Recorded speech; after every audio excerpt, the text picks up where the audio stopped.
ले जन्माएकाहरूको भिड तितर भयो, उनीहरूले जितिम ठाने। या 15 गते घटना घट्यो। 15 गते बेलुकादेखि बदनामको दुर्गा परसाई राजावादी राजा। 16 गते राजा, यी राजावादी भन्नेहरू होइन कुतत्वहरू, यी सबै गाउँको मान्छेको अनुहार यत्रो। 18, 19, 20, 21 हेर्दै जानुहोस्।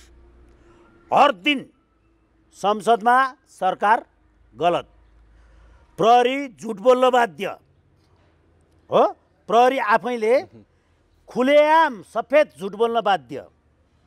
गृहमन्त्री 4 जनाले नपत्याउने शब्द बोल्छ। मन्त्रालयमा बस्या हो कि जो खानामा बस्या हो, जाँड खाएर बोल्या हो कि पदीय जिम्मेवारी लिएर बोल्या हो, आम जनताले पत्याउँदैन हो। अनि राज्य व्यवस्था समितिमा लिएर आएर थर्काइन्छ गलत कसले गरे भनेर। आज ओलीलाई मुख छाडिन्छ, प्रधानमन्त्रीलाई।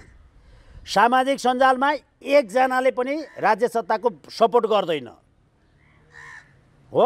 अनि सरकारले आफ्नै सुरक्षाकर्मीहरूदेखि थरथर काम्नु पर्यो, थरथर काम्नु पर्यो। त्यो किन काम्नु पर्यो भने अहिले दुर्गा परसाईलाई समाउनलाई केन्द्रीय इन्भेस्टिगेसन ब्युरो प्रयोग गर्नु पर्यो। प्रहरीबाट आश भएन। प्रहरीले दुर्गा परसाईलाई सुरक्षा घेरा 3वटा घेरा तोडन्जेलसम्म लौरीले हानेर यताउति गर्दै र यो दुर्गाले गइदिए हुन्थ्यो भन्ने आशा राख्यो र दुर्गा परसाईले गाडी हुइक्याएर पछाडि परसम्म लिएर जान सफल भए। त्यो प्रहरीले छोडिदिएको हो, किनभने यी डाकाहरूले गर्नुभन्दा दुर्गाले जित्दिए केही हुन्थ्यो भनेर।